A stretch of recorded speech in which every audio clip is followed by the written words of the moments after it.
Jakarta. After 2 weeks of marriage in Indonesia, the groom found out that his wife is a man. According to the foreign news agency, the two people got to know each other through social media, after which they had several meetings.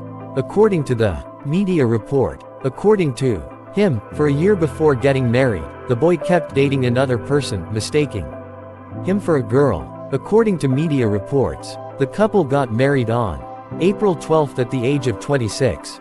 The cheating boy had told the boy that he had no family. According to media reports, 2 weeks after the wedding, everyone in the house too.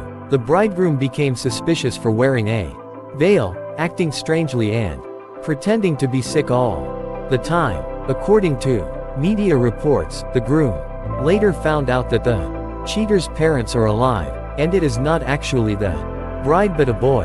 According to media reports, the accused has been arrested, and it is revealed that he stole the groom's valuables. For stealing, a case of cheating has been registered against the accused.